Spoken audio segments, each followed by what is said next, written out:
말씀은 열왕기상 12장 25절에서 33절 말씀입니다. 말씀은 열왕기상 12장 25절에서 33절 말씀입니다. 우리 다 찾으셨으면 우리가 교독하여서 읽도록 하겠습니다. 이번에는 여로보암이 에브라임 산지에 세겜을 건축하고 거기서 살며 또 거기서 나가서 분우엘을 건축하고 그의 마음에 스스로 이르기를 나라가 이제 다윗의 집으로 돌아가리로다. 만일 이 백성이 예루살렘에 있는 여호와의 성전에 제사를 드리고자 하여 올라가면 이 백성의 마음이 유다 왕 된 그들의 주 르호보암에게로 돌아가서 나를 죽이고 유다의 왕 르호보암에게로 돌아가리로다 하고 이에 계획하고 두 금송아지를 만들고 무리에게 말하기를 너희가 다시는 예루살렘에 올라갈 것이 없도다. 이스라엘아, 이는 너희를 애굽 땅에서 인도하여 올린 너희의 신들이라 하고 하나는 베델에 두고 하나는 단에 둔지라. 이 일이 죄가 되었으니 이는 백성들이 단까지 가서 그 하나에게 경배함이더라.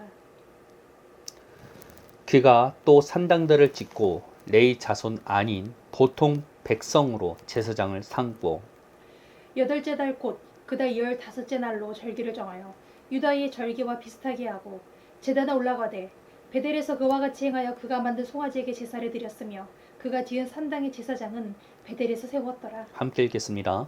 그가 자기 마음대로 정한 달 곧 여덟째 달 15째 날로 이스라엘 자손을 위하여 절기로 정하고 베델에 쌓은 제단에 올라가서 분향하였더라. 아멘. 오늘 말씀 제목은 위기에 드러난 맨 얼굴이라는 제목으로 말씀을 선포하고자 합니다. 오늘 우리가 읽은 이 본문에서는 여로보암이 행한 악한 짓들에 대해서 기록되어 있습니다. 여로보암 왕은 하나님께서 직접 선택한 북이스라엘의 왕이었습니다. 그는 예루살렘에서 예배 드리러 가는 사람들의 발길을 막기 위해서 황금 송아지 2개를 만들어서 그것을 야훼 하나님이라 부르며 베델과 단에 세우게 됩니다. 그리고 절기도 마음대로 바꾸고 곳곳에 산당들을 만들어 내게 됩니다. 그리고 레인이 아닌 다른 백성들로 하여금 제사장으로서 섬기게 만들었습니다. 이 모든 것이 예루살렘에 가서 하나님께 예배드리지 못하게 하려는 그의 속셈이었던 것입니다. 이런 여로보암의 잘못된 행동들은 여로보암 후에도 왕이 되는 사람들도 그대로 따르게 됩니다. 그렇기 때문에 성경은 북이스라엘 왕들이 이러한 여로보암의 죄에서 벗어나지 않음을 계속해서 상기시켜 줍니다. 다윗이 유다 왕들을 평가할 때 기준이 되었다면 여로보암은 북이스라엘 왕들을 평가할 때 항상 나오는 이름이 되었다는 것입니다. 즉 다윗 왕과 같은 평가의 기준이 여로보암도 그와 같은 평가의 기준이 되었다는 것입니다. 다윗 왕이 어떻게 보면 긍정적인 그 평가의 기준이 되었다면 여로보암은 굉장히 부정적인 평가의 기준이 되었다는 것입니다. 여로보암의 죄에서 떠나지 아니하였더라. 여로보암의 죄에서 떠나지 아니하였더라. 여로보암보다 더욱더 악하였더라. 어떻게 보면 여로보암은 악의 기준이 되었다는 것입니다. 우리는 이러한 여로보암이 범죄한 것에 대해서 주목할 필요가 있습니다. 여로보암은 왜 이렇게 큰 죄악을 저지르게 된 것일까요? 그것은 그가 가지고 있었던 두려움 때문이었습니다. 열왕기상 12장 26절에서 27절에 보면 여로보암은 이런 말을 하게 됩니다. 제가 읽어드리도록 하겠습니다. 그의 마음에 스스로 이르기를 나라가 이제 다윗의 집으로 돌아가리로다. 만일 이 백성이 예루살렘에 있는 여호와의 성전에 제사를 드리고자 하여 올라가면 이 백성의 마음이 유다 왕 된 그들의 주 르호보암에게로 돌아가서 나를 죽이고 유다의 왕 르호보암에게로 돌아가리로다 하고 여로보암은 백성들이 예루살렘에 가서 예배를 드리다가 그들의 마음이 다시 다윗 왕조로 돌아갈 것이라 두려움을 갖고 있었습니다. 그렇기에 백성들이 다윗 왕조로 돌아설 때 자신의 생명까지도 해함을 받을 것이라는 두려움을 갖고 있었던 것이죠. 그렇기에 여로보암은 스스로를 지켜보겠다고 어떻게 보면 자신의 왕권, 자신의 위치를 지켜보겠다고 하나님 앞에 해서는 안 되는 짓을 하게 되었다는 것입니다. 그는 분명 하나님께서 선택해서 세운 왕이었습니다. 스스로 왕이 된 자가 아니라는 것입니다. 하나님께서 아이야라는 선지자를 통해서 그가 왕이 될 것을 말씀해 주셨고, 하나님께서는 여로보암에게도 다윗과 마찬가지로 하나님의 말씀을 지켜 행하면 다윗의 왕조와 같이 너희 왕조도 굳건할 것이라는 것을 말씀해 주셨다는 것입니다. 그러나 여로보암은 그 하나님을 신뢰하지 못했어요. 당장 닥쳐오는 그 위기에서 그는 스스로를 지키기 위해서 어떻게 보면 신앙적인 타협을 하게 되었다는 것입니다. 스스로를 지키기 위해서 하나님께 드려지는 예배들을 변질시키는 악한 행동을 하게 된 것이라는 것입니다. 그 결과 북이스라엘은 정말 선한 왕이 한 명도 나오지 않을 정도로 계속해서 악한 왕들이 나왔고, 북이스라엘의 모든 백성들은 계속해서 범죄로 빠지게 되었다는 것입니다. 신실한 사람을 찾아보기가 어려운 나라가 어떻게 보면 북이스라엘이라는 나라였다는 것입니다. 물론 그곳에도 하나님을 온전히 섬기는 사람이 없다는 것은 아닙니다. 그러나 하나님을 정말로 온전히 섬기기가 힘들 정도로 그 나라는 타락하고 부패하게 되었다는 것입니다. 오늘날 교회 안에서도 이런 여로보암이 빠진 실패는 계속해서 이루어지고 있는 것 같습니다. 황금 송아지를 만들고 우상 숭배를 한다, 이런 말을 하고 싶은 게 아닙니다. 두려움으로 인해서 신앙의 타협들이 오늘날 교회 안에서도 이루어지고 있다는 것입니다. 보통은 주일학교 때부터 신앙했던 사람들에게 가장 많이 나타나는 것은 중학교, 고등학교를 넘어서면서 교회를 떠나는 경우들입니다. 그들이 교회를 떠나는 이유는 무엇일까요? 그것은 학업에 대한 두려움 때문이겠죠. 그런데 위기는 그것뿐만 찾아올 것일까요? 취업에 대한 위기, 결혼에 대한 위기, 여러 가지 위기들은 우리의 인생 가운데 연속해서 찾아오게 되어 있다는 것입니다. 최근에는 코로나라는 질병으로 인해서 교회에 엄청난 위기가 찾아왔습니다. 많은 사람들이 코로나에 걸릴까봐, 또는 사회적인 사람들의 시선으로 인해서 교회에 가는 것을 피하게 되었습니다. 성경은 절대 믿는 자들에게 항상 해피한 일이 일어날 것이라고 말하고 있지 않습니다. 예수님을 믿음으로 찾아오는 핍박과 어려움들이 있다는 것을 성경은 말하고 있다는 것입니다. 뿐만 아니라 더 나아가 마지막 때에 찾아오는 재앙들이 세상에 찾아올 것에 대해서 이야기하고 있다는 것입니다. 그렇게 성경은 끝까지 그런 위기 속에서도 이기는 자가 될 것을 가르치고 있습니다. 요한계시록 3장 5절 말씀을 제가 읽어 드리도록 하겠습니다. 이기는 자는 이와 같이 흰옷을 입을 것이요, 내가 그 이름을 생명책에서 결코 지우지 아니하고 그 이름을 내 아버지 앞에 그의 천사들 앞에서 시인하리라. 계시록 초반부에 나오는 아시아 교회들에게 보내는 메시지 안에서는 이기는 자만이 천국에 갈 수 있음을 명시하고 있다는 것입니다. 예수를 믿는다 할지라도 다가오는 위기가 두렵다고 타협하는 자들에게는 사실상 천국이 허락되어 있지 않다는 것입니다. 방금 읽은 본문 말씀에서도 이기는 자는 결코 생명책에서 지우지 않겠다고 나와 있습니다.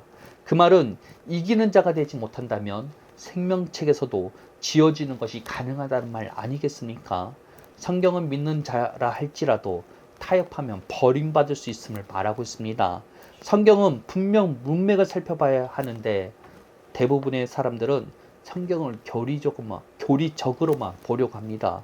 그렇게 자신이 보고자만 하는 부분만 보기 때문에 이런 자신이 버림받을 수 있다는 이런 메시지에서 눈을 가리고 있는 게 오늘날 교회의 현실이 아닌가 생각을 해봅니다.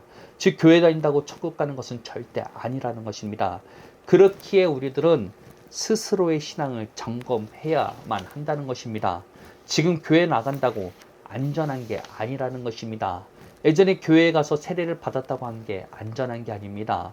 저는 성령 세례 받고 방언을 하면서도 하나님을 떠나는 사례들을 들어본 적이 있습니다. 신앙은 과거에 어떠했다가 중요한 것이 아니라 지금 현재 하나님과의 관계가 중요하다는 것입니다. 그리고 이 신앙이 진짜인지 가짜인지는 위기를 닥쳐보면 알 수가 있습니다. 여로보암과 같이 위기를 느끼고 두렵다고 해서 하나님과의 신앙을 타협하느냐, 아니면 다윗과 같이 위기가 찾아와도 믿음을 발휘하여서 골리앗에 도전하는 신앙을 가지고 있는지 반드시 드러나게 되어 있다는 것입니다. 진짜 예수님을 믿고 그분을 신뢰한다면 중학생이 되었다고 또는 고3이 되었다고 예수님을 떠나는 선택을 하겠습니까? 성경은 위기 속에서 하나님을 떠나는 자들에게 결코 아름다운 약속들이 주어져 있지 않다는 것입니다. 생명의 위협을 받는다 할지라도 예수님을 부인한 자들에게는 성경은 이와 같이 이야기하고 있습니다. 마태복음 10장 33절을 읽어드리도록 하겠습니다.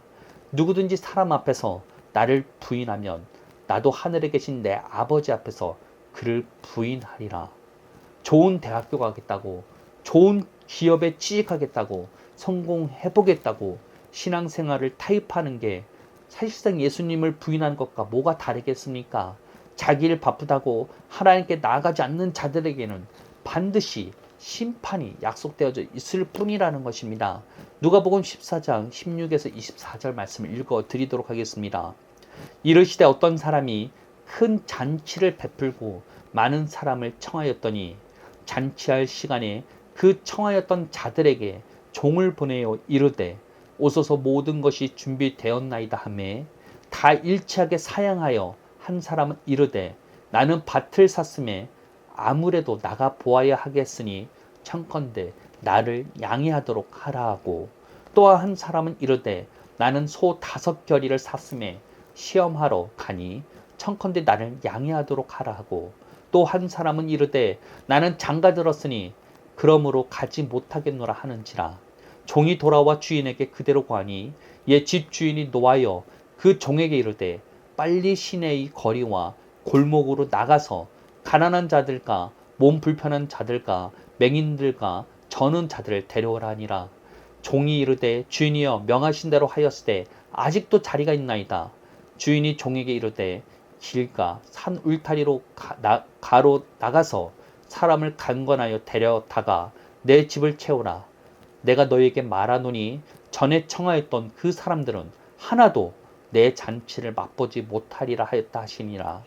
잔치를 맛보지 못한다는 말은 쉽게 말해서 천국에 갈 수 없다는 것입니다.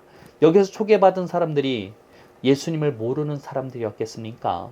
예수님을 믿는다 할지라도 그들은 자신이 바빠서 예수님의 부르심을 거절한 사람들이라는 것입니다.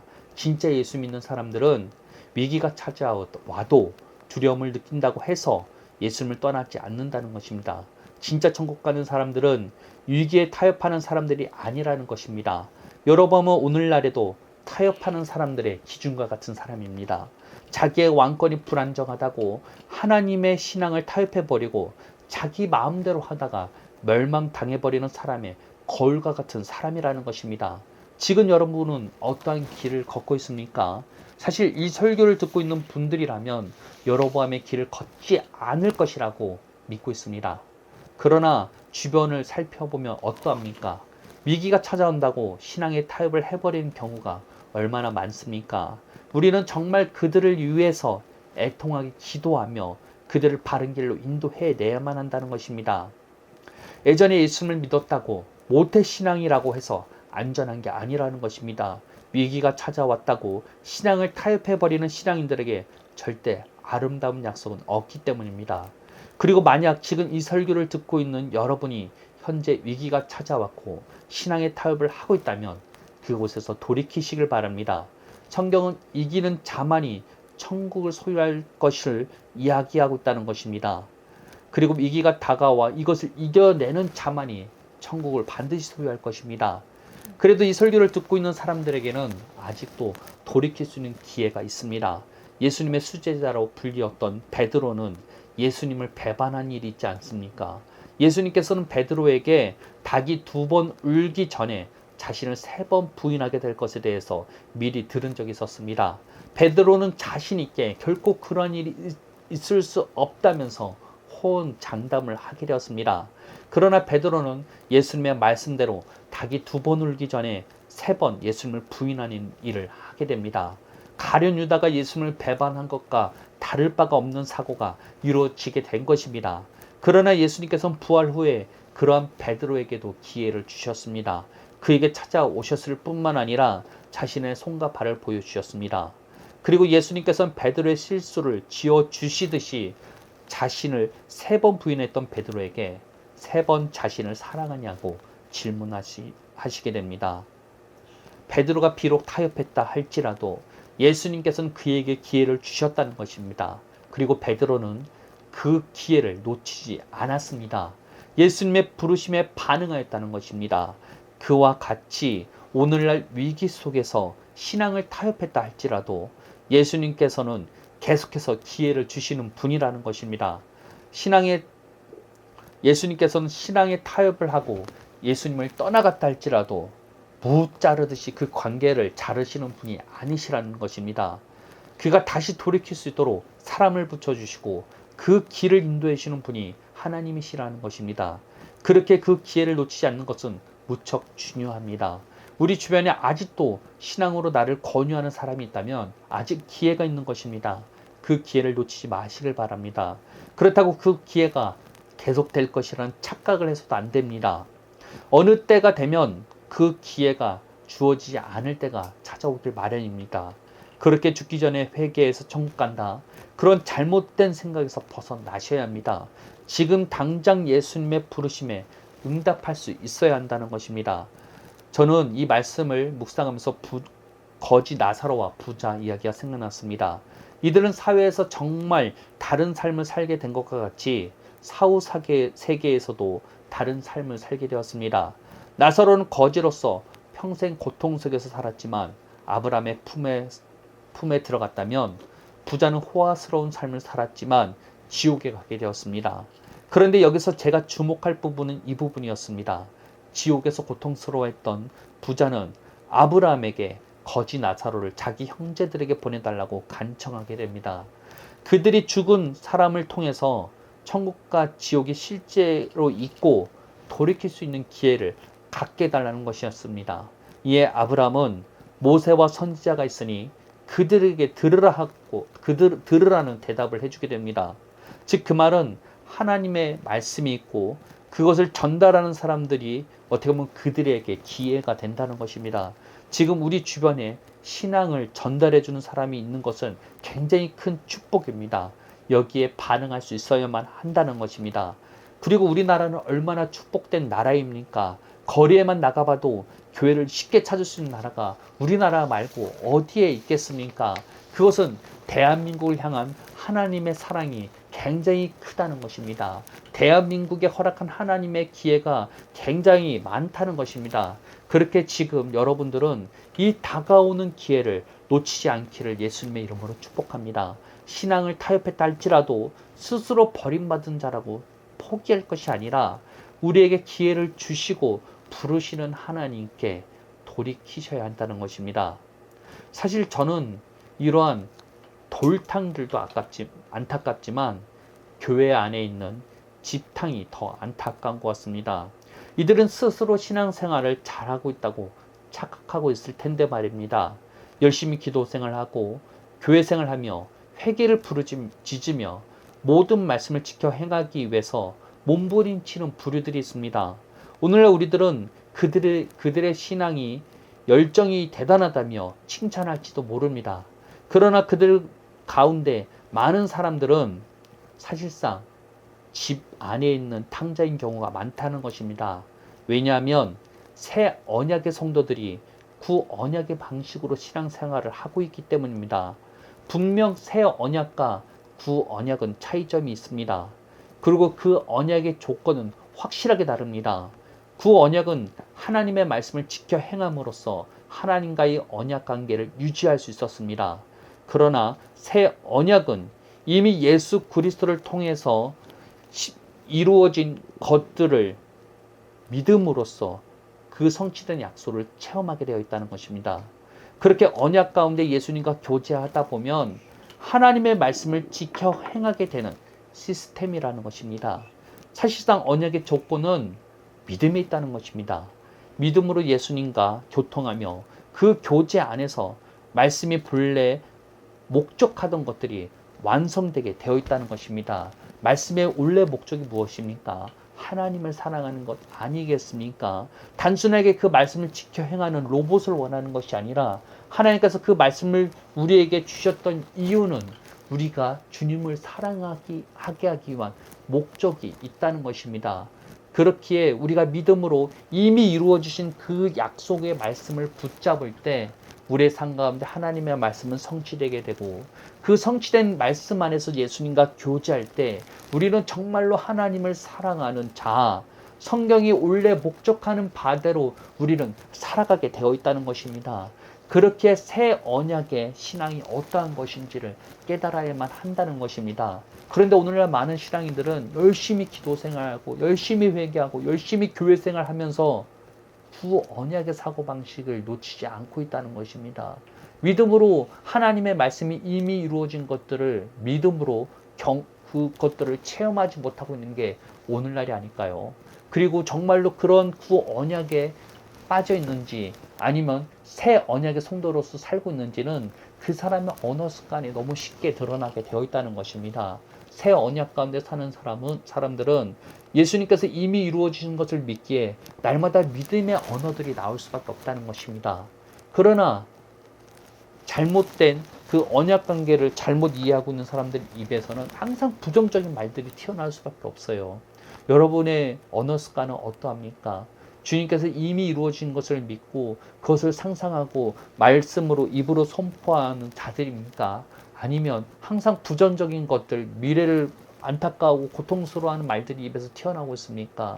돌이키셔야만 한다는 것입니다. 새 언약의 성도라면 새 언약의 성도로서 그 길을 걸을 수 있어야 된다는 것입니다. 여러분은 이미 이루어지신 그 약속들을 믿음으로써 하나님의 말씀이 하늘에서 이루어진 것이 땅에 이루어진 것을 경험하고 있습니까? 하나님의 그 말씀으로 믿음으로 반응하는 신앙을 살고 있는지를 스스로 살펴봐야만 한다는 것입니다. 십자가를 말한다고 해서 예수님의 보혈을 말한다고 해서 새 언약의 성도로서 살아가는 것이 아니라는 것입니다. 이것을 입으로만 말하고 지식으로만 알고 있는 게 중요한 것이 아니라 정말로 믿음으로 반응할 수 있어야 된다는 것입니다. 이 말씀이 실체에 나를 부인하고 어떻게 보면 그 말씀을 통해서 나를 새롭게 하는 신앙으로서 이제는 거듭나는 삶을 살아야 된다는 것입니다. 거듭남의 삶이 어떠한 것인지를 직접 경험해야 된다는 것입니다. 지식적으로 내가 새롭게 태어났다는 것을 그냥 인정하는 수준이 아니라 정말로 새롭게 태어난 자로서 나를 받아들이고 믿고 세상을 바라볼 수 있어야 된다는 것입니다. 하나님의 말씀으로 세상을 바라보는 자가 되어야 된다는 것입니다. 그렇기에 오늘날 교회 안에서 탕자 생활을 하고 있는 여러분 돌이키시길 바랍니다. 생명 없는 곳에서 돌이키셔야만 한다는 것입니다. 지금 광야와 같이 자신에게 생명 없음을 깨달으셔야만 된다는 것입니다. 정말로 열심히 신앙생활 한다고 해서 될 게 아니라는 것입니다. 자기 힘으로 자기 노력으로 하는 신앙에서 벗어나 믿음으로 하나님의 말씀이 내 삶에 성취하는 것들을 경험하는 신앙으로서 이제는 넘어가야만 된다는 것입니다. 우리가 기도 생활을 하고 열심히 하나님께 나아가는 것, 이것은 잘못된 일이 아닙니다. 그러나 그것만 추구하고 있다는 건 한계가 명확하다는 것입니다. 구 언약의 사고방식에서 벗어나지 못하고 있다는 것을 깨달으셔야만 된다는 것입니다. 그렇게 저는 이 기도가 여러분들에게 이루어지기를 추천합니다. 에베소서 1장 17에서 19절에서는 사도 바울이 에베소 교회들에게 이러한 기도를 남겼습니다. 이거는 예언의 은사와는 전혀 관계가 없는 말씀입니다. 새 언약의 성도들이 자신에게 주어진 것이 무엇인지 깨닫게 해달라는 강구라는 것입니다. 제가 읽어드리도록 하겠습니다. 우리 주 예수 그리스도의 하나님 영광의 아버지께서 지혜와 계시의 영을 너희에게 주사 하나님을 알게 하시고 너희 마음눈을 밝히사 그의 부르심의 소망이 무엇이며 성도 안에서 그 기업의 영광이 풍성함이 무엇이며 그의 힘의 이력으로 역사하심을 따라 믿는 우리에게 베푸신 능력의 지극히 크심이 어떠한 것을 너희로 알게 하시기를 구하노라. 지혜와 계시의 영을 통해서 깨달아져야만 됩니다. 우리가 지식으로 복음을 알았다고 해서 우리의 삶 가운데 이것을 새 언약의 성도들답게 믿음으로 붙잡을 수 있는 것이 아니라는 것입니다. 내가 하나님의 자녀됨, 내가 주님의 부르심을 받았다는 것, 내가 예수 그리스도를 통해서 자유함을 받았고 이제는 죄와 죄의 결과로부터 해방되었다는 그 사실들이 지혜와 계시의 영을 통해서 깨달아져야만 된다는 것입니다. 지금 이 설교를 듣고 있는 모두에게 지혜와 계시의 영이 임하길 바랍니다. 우리에게 주어진 그 놀라운 축복과 하나님께서 우리에게 허락하신 그 기업이 무엇인지를 깨달아 이제는 정말로 하나님의 자녀답게 이 세상을 살아가는 자들이 되길 바랍니다. 내 힘으로 내 노력으로 나아가는 신앙에서 이제는 넘어서서 이제는 그리스도를 통해서 살아가는 삶이 무엇인지를 경험하기를 예수님의 이름으로 축복합니다. 생명이 없는 광야에 하나님의 생명이 임하기를 예수님의 이름으로 축복합니다. 사막에 샘이 넘쳐나기를 축복합니다. 하나님의 나라가 임하게 될 것을 예수 이름으로 축복합니다. 아멘. 여러분들에게 하나님의 나라가 임함으로 하나님의 생명이 광야와 같은 그 마음에 하나님의 생명이 임하게 될 것을 예수님의 이름으로 축복합니다. 아멘. 기도하겠습니다. 하나님 감사합니다. 오늘날 우리들은 여로보암의 길을 걷고 있는 것은 아닌가 우리 스스로를 점검하기를 원합니다. 위기가 닥쳐오고 어려움이 찾아올 때 우리는 그 두려워 하나님과의 신앙을 타협하고 있는 것은 아닌가 우리 스스로를 바라볼 수 있는 눈을 허락하여 주옵소서. 단순하게 교회 간다 안 가는 것으로 타협하는 것이 아니라 작은 타협들을 이룰지라도 우리가 하나님 앞에 회개함으로써 스스로를 돌이켜 회개할 수 있는 우리를 되길 원합니다. 하나님, 우리가 정말로 주님 안에서 새 언약의 성도들답게 살아가고 있는지를 스스로를 점검하기를 원합니다. 정말로 내가 하나님의 자녀라면 하나님의 자녀답게 살아야 되는데 날마다 다른 생각들, 세상이 주는 생각들에 사로잡혀서 늘 나 자신을 낮게 여기고 판단하고 정죄하는 것은 아닌가 스스로를 바라볼 수 있는 눈을 갖게 하여 주옵소서. 날마다 주님께서 주시는 그 말씀으로 나를 판단하겠습니다. 날마다 주님께서 주시는 그 말씀으로 세상을 바라보겠습니다. 말씀을 통해서 나를 돌이킬 수 있는 기회를 허락하여 주옵소서. 날마다 주님께서 나에게 기회를 주시고 우리의 삶을 이끌어 주신 그 하나님께 감사드리며 예수님의 이름으로 기도합니다. 아멘.